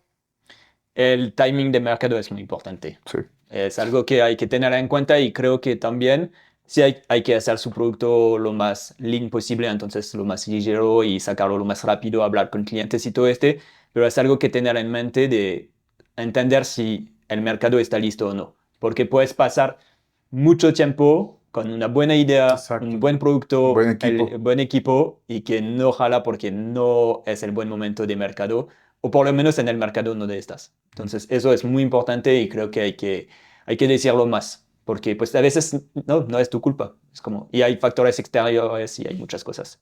Y sabes que creo que esta es saber tener la humildad de entender que la mayor parte de las veces tú no vas a cambiar el mercado. No, pues es que Steve Jobs creaba, ¿no? O sea, le Ajá. daba a la gente algo que no sabía que necesitaba y crea esa oferta de valor. Pues sí, pero estás hablando de otras, o sea, de uno en 1.000 millones, ¿no? No, y además no lo cambia, es solo que sobrevive lo suficiente, Sí. lo suficiente Lo para que cambia a los 30 años, ¿no? O Ajá, es sea, como, con güey, el sí, lo iPhone. he cambiado el mercado. No, sobreviviste lo suficiente para que el mercado cambie y estar listo en este momento, pero Exactamente. no todos tenemos esta suerte. Exacto, y es tener esa humildad. Entonces te digo, yo, de hecho, pues como startups como la mía, ha habido algunos fundadores, unos que levantaron plata, otros que no, que se adquirieron, que murieron en el camino Mm. antes, y yo creo que no, o sea, hay uno en específico que el tema fue el timing, o sea, creo que estaba adelantado. Y eso sí creo que lo supe medir, ¿no? Porque al final del día tenía la relación con el cliente y no hay nada mejor, o sea, no hay nada que te enseñe más que tú ser founder y vender Mm. y entender cuál es y que te digan, oye, pues a mí lo que me ayudó mucho también para desarrollar la plataforma fue el feedback que me daban de otras plataformas. No, pues que está bien complicado, ¿por qué tengo que subir esto? O aquí, ¿por qué me llegan estos códigos y que tengo 20 segundos para subirlo y que bla, bla, bla? Entonces, es aprender en cabeza ajena. Hablando de vender, a mí me encanta los 10 primeros clientes o los 100 primeros clientes. ¿Cómo encuentras estos 10 primeros, sabes? Orgánico, Orgánico de tu red. de tu red. Ok, Lo que le llaman la red atómica, ¿no? Que ok. es la red que tienes amigos, familiares, conocidos. Y es difícil porque pues te haces chiquito, porque al final del cuentas nadie te conoce. Mm. Dicen, sí, suena muy padre, pero pues, y luego, ¿qué vas a hacer con mi información? Mm. O no te creen, o dicen, nada, esto es fraude. Entonces, pues es aprender a tocar puertas, tocar puertas, tocar puertas, ¿no? A niveles masivos, porque para vender, la conversión en el sector donde estamos es menor al 10%. Entonces, no es muy alta.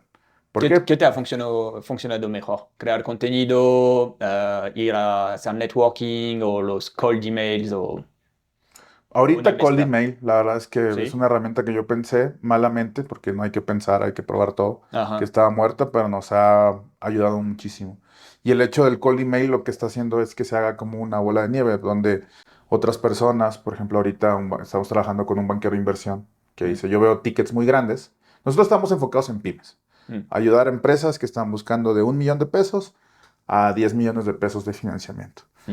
Aunque que tienen niveles de ventas y sí tenemos opciones para más grandes, pero no es nuestro foco. O sea, el foco es masificar el mercado y ayudar al mayor número de pymes que es quien más lo necesita. Mm.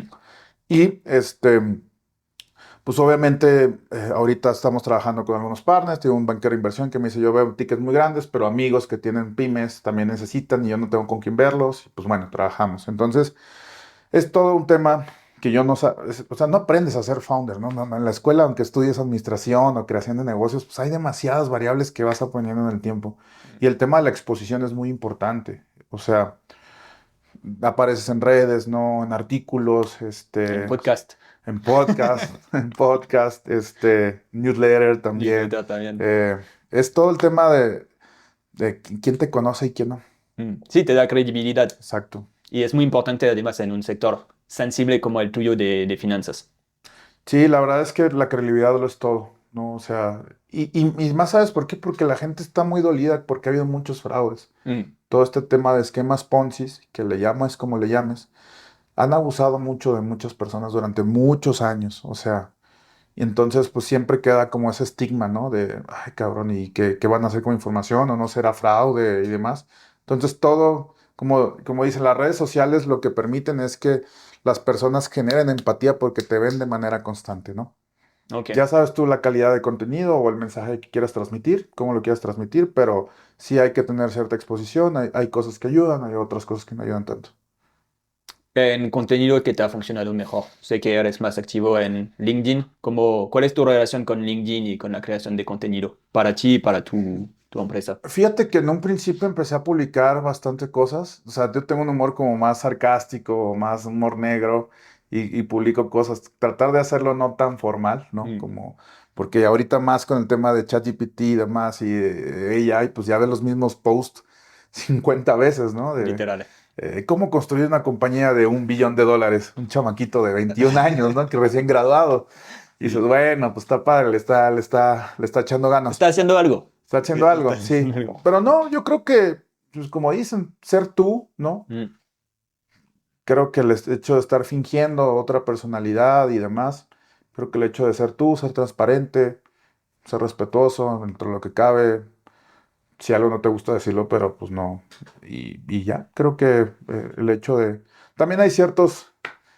Me gusta mucho seguir estudiando y también hay como ciertos hacks de cómo poner tu banner, cómo Mm. estructurar la información, poner noticias destacadas, ¿no? Hay algunos cursos ahí que pueden, cómo mejorar mi presencia en LinkedIn. Sí funciona. Sí, sí funciona. Hay Ujú. que echarle ganas y como dices tú, no. Al final, Tú, por ejemplo, ¿cómo te ha ido? ¿Cómo has llegado a estas redes?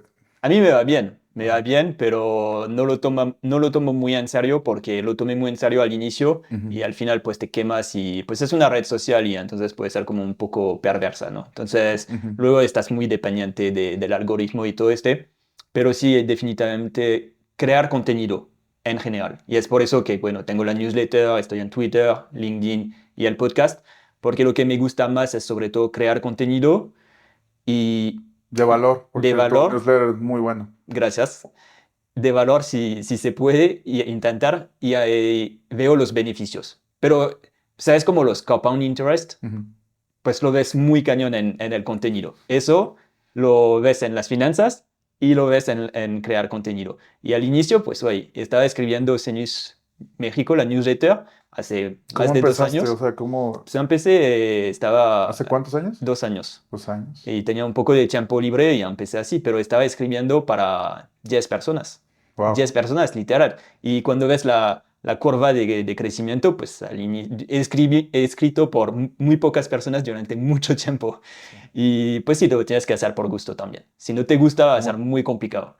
Entonces, lo tienes que hacer por gusto, pero cuando empiezas a ver los beneficios y que es exponencial, sí es chido. Está más vale necio que guapo. Está. Exactamente, exactamente.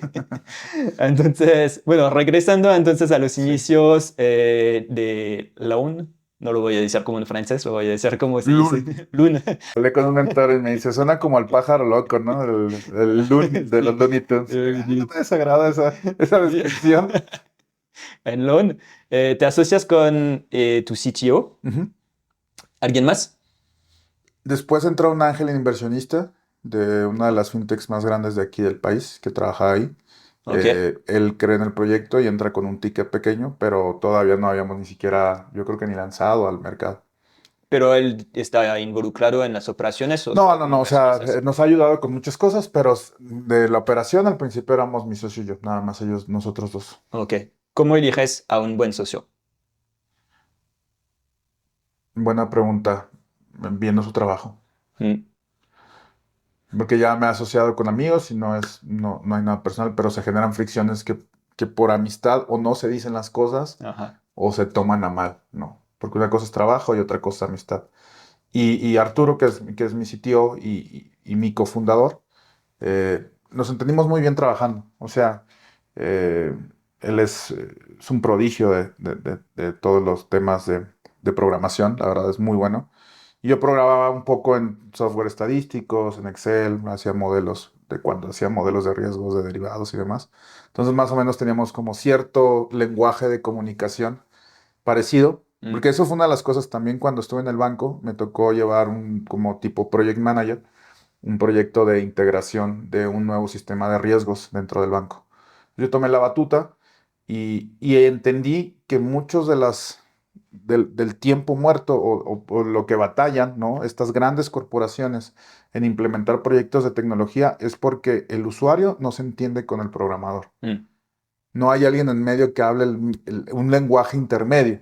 ajá. ¿No? Entonces yo lo que hacía era lo mismo, pues venía muy fresco de hacer modelos de derivados y software estadístico, pues venía recién graduado de este posgrado y demás.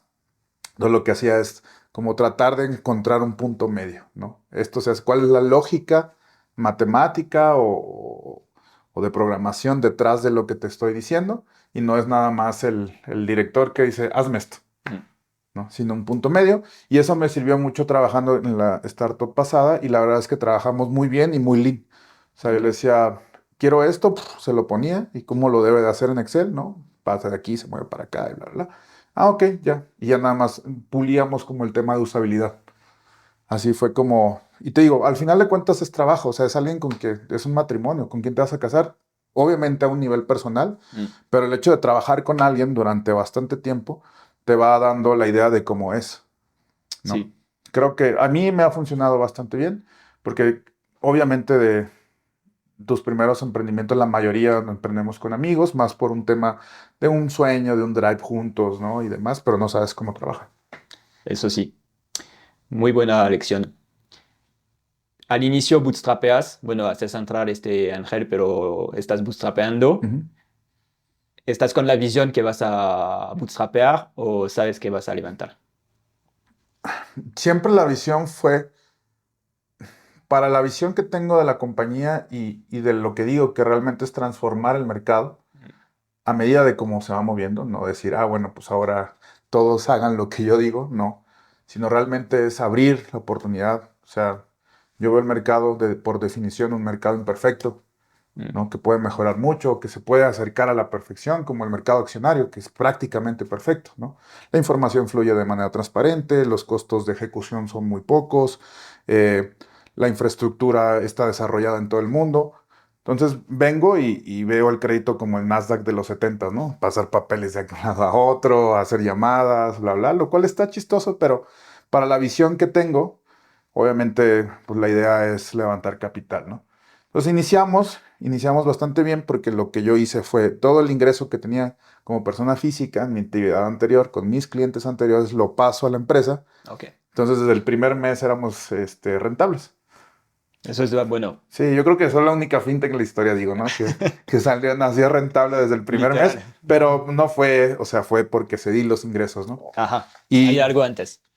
exacto. Había un archivo. Y ya empezamos a bootstrapear, a bootstrapear. La realidad es que se viene el invierno de startups. ¿Cuándo se lanzan? ¿2021? 22. ¿22? Ujú. Porque ya cumplieron 2 años. 4 de julio lanzamos formalmente. Empecé a hacer pruebas piloto con algunos clientes para ver qué les parecía la plataforma, si les 4 de julio. gustaba, ¿no? De repente pues no funcionaban algunas cosas Ok. y lanzamos el 4 de julio. De 2022. 22. Vamos a cumplir 2 años. Lo celebramos en unos meses. Claro que sí. Pero sabes que vas a levantar para ti. Sabes que a mí me gusta mucho el modelo Bootstrap, Sí, a pero mí también. entiendo por qué unas startups tienen o quieren levantar. Ujú. ¿En qué caso crees que uno debería levantar o debería tomar el camino Bootstrap? Fíjate, justo estaba hablando ayer con un asesor que tenemos y me dijo algo que es bastante cierto. El dinero del bici te da una ventaja competitiva que no te da nada más. Mm. Que puede ser dumping de precios, que puede ser regalar dinero prácticamente, ¿no? Como lo que hizo PayPal de empezar a hacer el referral program y demás.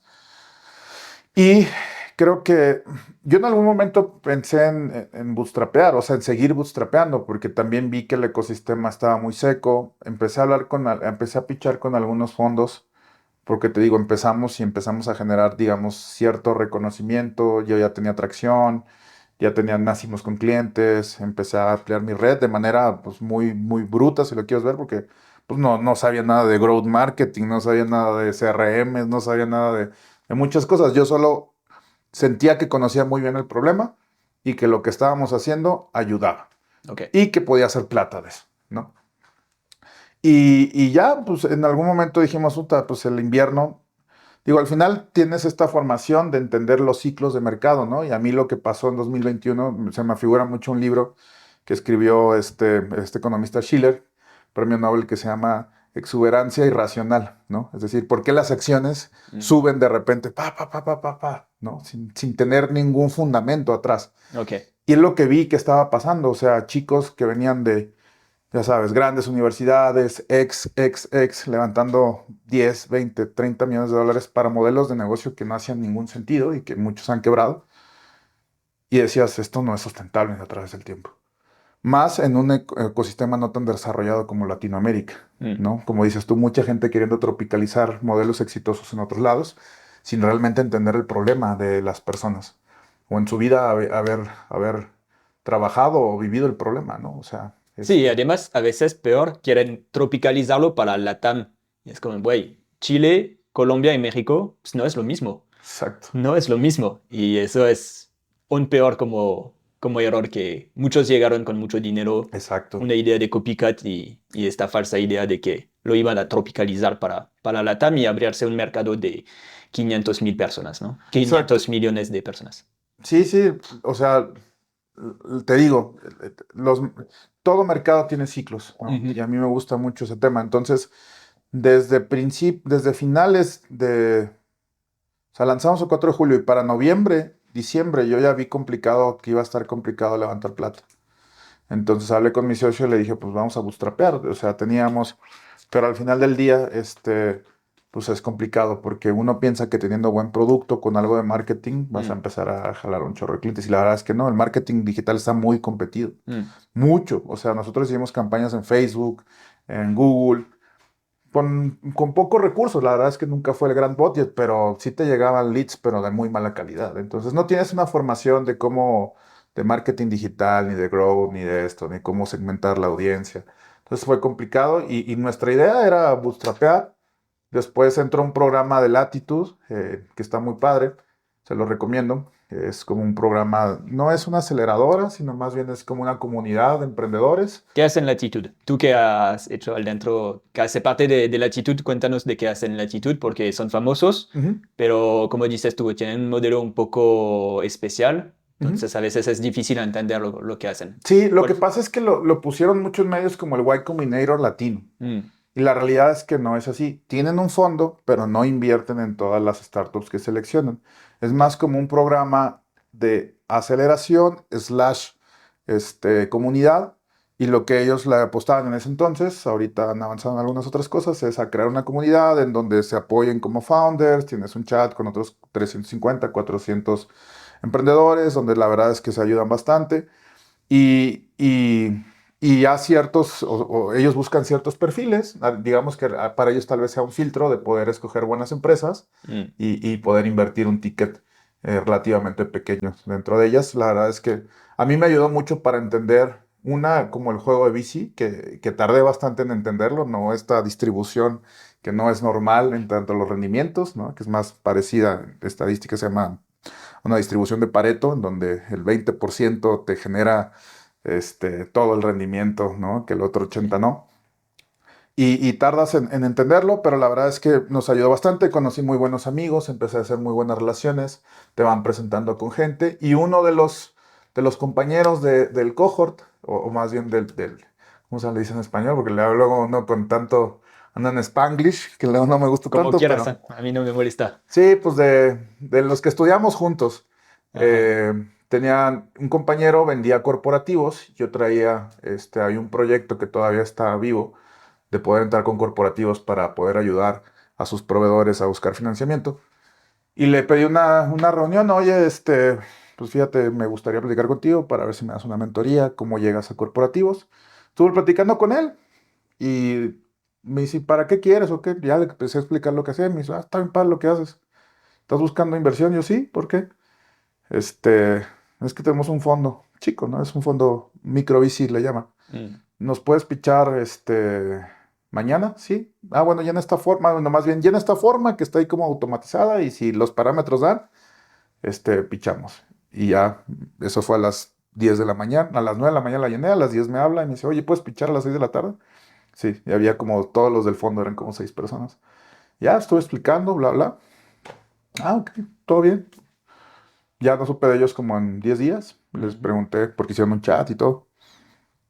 Le digo, oye, ¿qué onda? ¿Qué pasó?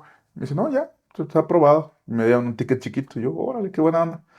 Y ahí es cuando entiendes, ¿no? Hay un dicho que es muy común en el ecosistema de si quieres recibir inversión, pide mentoría. Si quieres recibir, más bien, si quieres un consejo, si quieres recibir inversión, pide un consejo. Si quieres recibir un consejo, pide inversión. Eso, es muy cierto, Sí, es 100%. es 100%. Sí. Porque no sé por qué, pero literal, a lo mejor es un cliché, pero así pasó. Ajá. Y ya eso nos dio un poquito de runway, porque también el 2023 fue complicado. Mm. Sube las tasas de interés bastante. Se empieza a acabar el dinero gratis de VCs. Y obviamente las fintechs que estaban subsidiando tasas, que estaban prestando barato y estaban prestando rápido, y a todo mundo, pues empiezan a estrechar, ¿no? Dejan de prestar tanto, prestan más caro, y pues eso hace que no haya tanta demanda por parte de las empresas. Entonces tuvimos que reconstruir todo el portafolio de clientes que teníamos, hacer algunas mejoras, empezar. Y luego algo que nos ayudó mucho es que también apliqué a... Hay una, ¿cómo te digo? Hay un evento que hacen cada año la revista Forbes, que elige a 30 emprendedores, empresas a nivel nacional. Ujú. Yo aplico en octubre, o sea, tenía 3 meses de haber salido, no cumplíamos ni los requisitos Ajá. mínimos de ventas, de tiempo, de empleados, de nada. Dije, voy a aplicar, a ver si pega, ¿no? Ajá. Y ya apliqué, pegó, y el hecho de haber salido en esta revista me abrió nuevas conexiones, ya la Ok. gente tenía confianza, la que antes entraba y veía, no veía pues no mucho. O sea, la idea siempre fue buena, pero no había awareness o no había conciencia de marca. Eso me ayudó bastante y la verdad es que pues estoy agradecido que me hayan escogido sin tener el mínimo de los requisitos. Hicieron bien el due diligence. Sí, muy bien. Para ti todo bien. Igual por equidad de género o algo así me metieron, yo no sé. Sí. Pero no de equidad de género, sino, ¿cómo se llama? Sí, ya sabes. Pero como dices, es credibilidad, es como el contenido, crea confianza y es algo más, ¿no? Crear confianza, que digo, a nivel personal pues está chido, Mm. pero hasta ahí, no es como... Es para tu LinkedIn. Para LinkedIn. Y Sí. la verdad es que ayuda mucho con clientes. O sea, me ha llegado Pues mucha sí. gente que, es que, o sea, cuando hay desconfianza, pues les mandas el artículo. Mm. Porque es una revista, quieras o no, bastante reconocida a nivel nacional e internacional. Y ayuda mucho con el reconocimiento. Entonces, como que ciertas cositas que se han ido haciendo, Mm. esfuerzos, como dijiste tú perfectamente y me gustó mucho, el interés compuesto. En el momento no lo ves. No. Pero si tú sigues, vas, dale, dale, dale. Porque, y sobre todo cuando empiezas, uno tiene la idea de que más cuando vienes de trabajos corporativos y más, ya tienes toda la infraestructura atrás y tú, bueno, vamos a implementar esta nueva estrategia y tenemos que empezar a crecer 10% o 15% a partir de ya. Pues sí, ya tienes toda la infraestructura, ya tienes una base.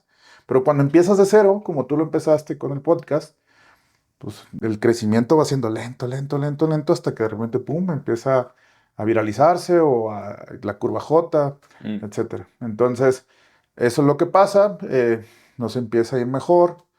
Un amigo que conocí cuando era trader, me presentó otro amigo que está muy metido en el ecosistema, que me presentó otro amigo que, que, este, que estuvo en un programa de aceleración que se llama Techstars el año pasado Ujú. y pues me consigue una reunión con la directora y pues ya pichamos y todo el rollo y luego me aceptan en Techstars y ahorita actualmente estamos cursando. Entonces es como todo lo que haces vas haciendo en el camino, porque mucha gente dice, no, pues es que hay que ir a hacer networking. Y sí sirve, o sea, en cierta manera, pero apaláncate, a mí lo que me funciona es apalancarme del trabajo que hice, ¿sabes? Porque la gente sabe lo que hiciste, el esfuerzo que metiste para lograr la chamba que estuviste. Y mucha gente me ha brindado la mano del pasado, gente que a lo mejor tenía años sin hablar con ellos Mm.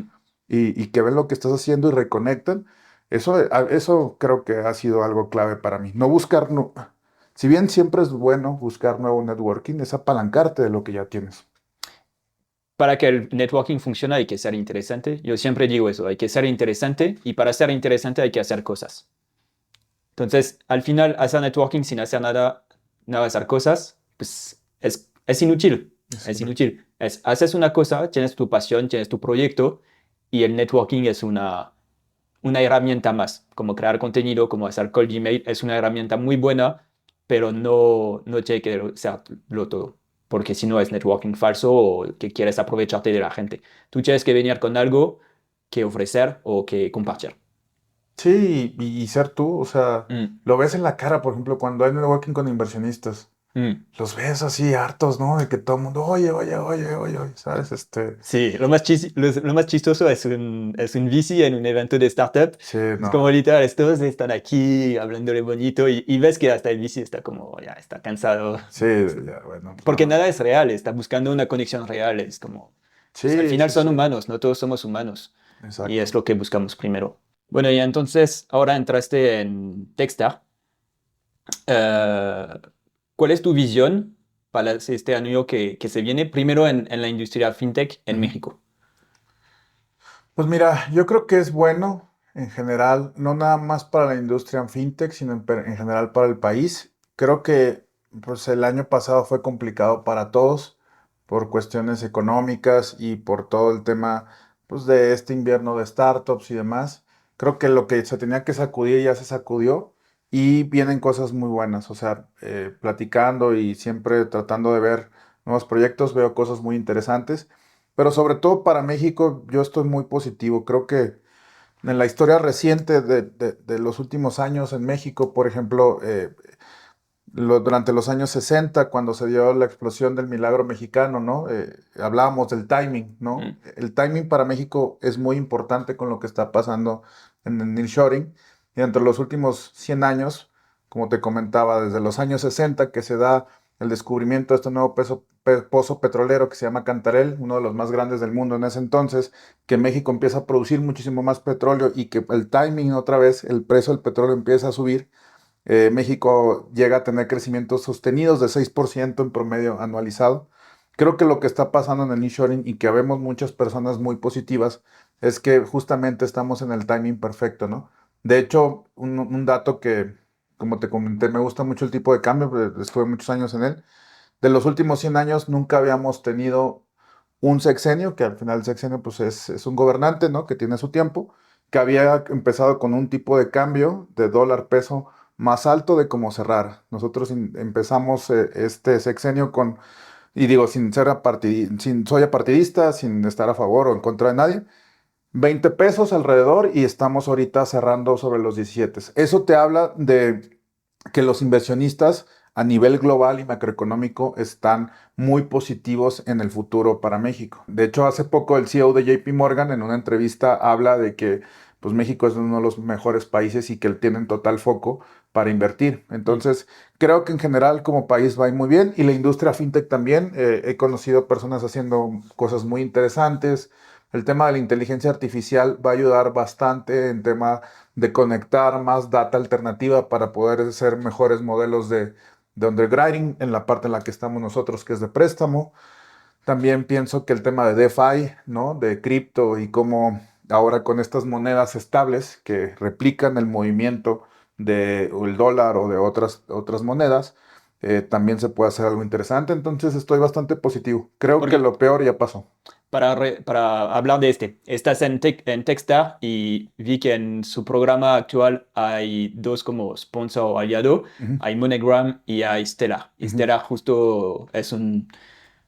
¿Qué es Stellar? Sé que es de cripto, pero ¿tú sabes más de Stellar? Stellar es como una de las infraestructuras de cripto más grandes del mundo. Es como un Ethereum o como un Mm, Ripple, ¿no? Tienen su propia moneda, tienen sus rieles donde tú puedes construir tecnología basada en blockchain, contratos inteligentes, etcétera, etcétera. Es como toda la infraestructura. Y entonces, como tú haces parte de este programa, Ujú. ¿te ayudan a entender o es algo que tú tienes en tus oportunidades integrar la tecnología blockchain o no es nada que estás Es considerando? algo que estamos viendo en un futuro, Okay. pero cuando haga más sentido. O sea, realmente ahorita para el tema del lending, Mm. si bien puede ayudar, pero es más un plan a largo plazo, ¿no? Ok, pero lo bueno es que ya estás haciendo estos contactos, ¿no? Sí, la verdad está padre. O sea, hay muchos mentores que te dicen, oye, ¿sabes qué? Hay, sobre todo hablan mucho de casos de uso, ¿no? Mm. De empresas similares a lo que estamos haciendo, donde ellos han invertido porque tienen un fondo de inversión, o empresas que están interesantes haciendo algo similar. Entonces, el mundo de DeFi creo que viene algo bueno. Y para el tema de FinTech, la realidad es que el gap es muy grande. O sea, te hablo de empresas, solamente el 10% de las pymes en México tiene acceso a financiamiento. Mm. El tema del financiamiento personal también está muy escaso. Entonces creo que tanto el tema de la inteligencia artificial como de cripto, de DeFi, de contratos inteligentes, de data alternativa, yo estoy bastante optimista y creo que lo mejor está por venir. La verdad, la explosión se dio después de la pandemia. Hubo cosas muy buenas, hubo Mm. cosas que no fueron tan buenas, pero creo que ya queda un aprendizaje bastante fuerte y como te digo, en general para el país, no nada más en el sector fintech, creo que si capturamos y capitalizamos bien la oportunidad que nos va a traer el nearshoring, creo que el país le puede ir bastante, bastante bien. Vamos, México. Vamos, México. Y Y la Copa del Mundo en 2026. ¿Qué vamos hubo, eh? con todo. Con todo. Y entonces, ¿cómo ves el 2024 para Loan?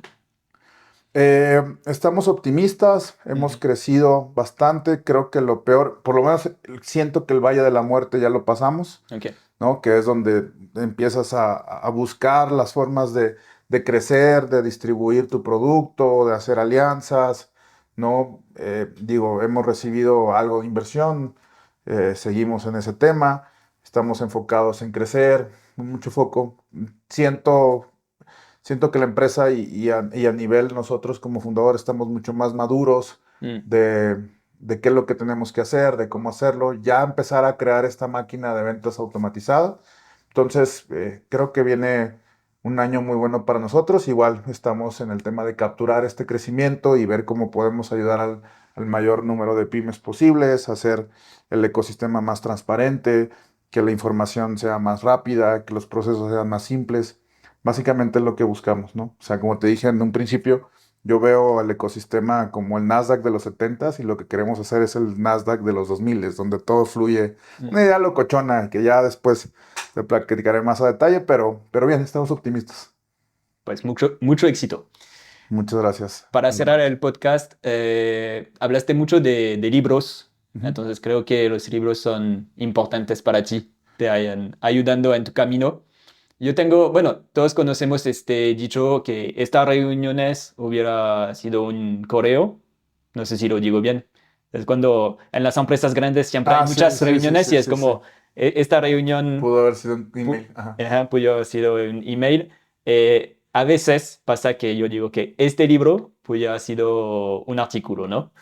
Pero Sí. hay otros libros que sí te cambian la vida y que son muy buenos y hay que leérselo todos y hasta más de una vez. ¿Tú tienes unos de estos libros así? Digo, la Biblia de las startups, del Lean Startup, Ujú. creo que es la metodología Lean Mm. que, que inventa, no sé si se dice inventa o desarrolla Toyota aplicada al tema de emprendimiento. Creo que es algo básico. Y cuando lo leí ya había arrancado, entonces se me hizo como muy padre ver que algunas cosas de aprendizajes, tanto buenos como malos pasados, empezamos a aplicar sin haber leído el libro, pero creo que es bien O sea, bien importante que para cualquier persona que por lo menos tenga la aspiración de emprender, que lo lea, es básico. A nivel personal hay uno que me gusta mucho que se llama El poder de los hábitos, Mm. que es muy bueno. Y también hay uno que me gustaba mucho de Robert Greene que se llama La Maestría, que habla de esta teoría de que si haces 10.000 horas lo mismo, te vuelves un maestro, ¿no? Mm. Y es algo que me gusta porque al final del día yo valoro mucho la experiencia, ¿no? Creo que también en el tema muchas veces de startups se valora más, eh, pues digámoslo así, no importa tanto la experiencia en la industria, sino la experiencia que tengas en startups. Pero yo creo que pues no te vas a ir a sacar una muela con con un abogado, ¿no? Entonces, Claro.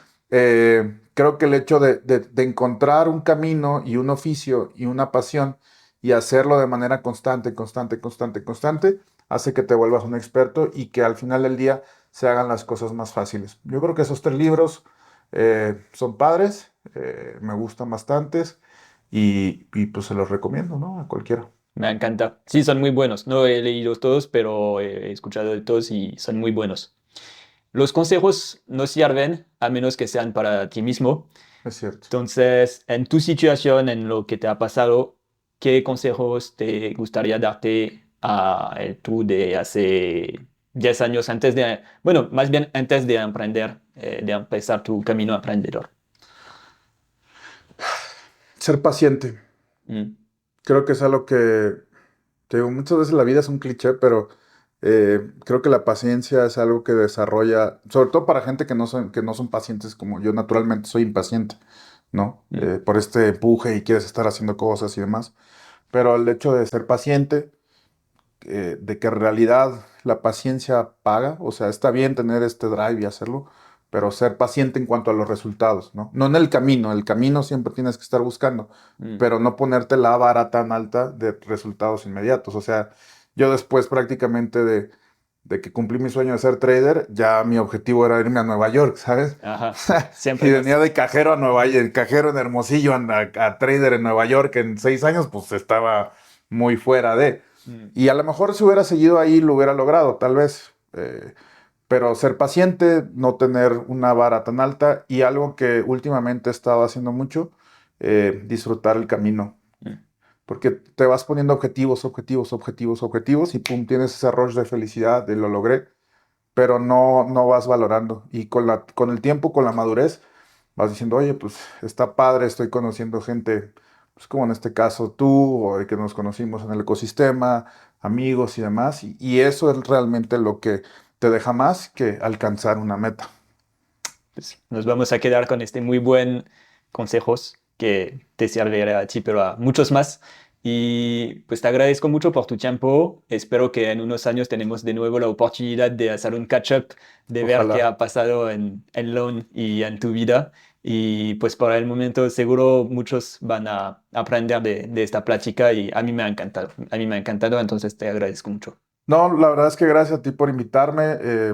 Cuando necesites lo que sea, más allá de platicar sobre mí, es como una conversación siempre es bien recibida y si podemos inspirar a alguien o que sientan empatía por lo que platicamos, pues qué mejor, ¿no? Al final de cuentas, eso es lo que más busca uno cuando se expone, ¿no? Porque al final de cuentas estás en público. Sí, una chela y una carne en Sonora.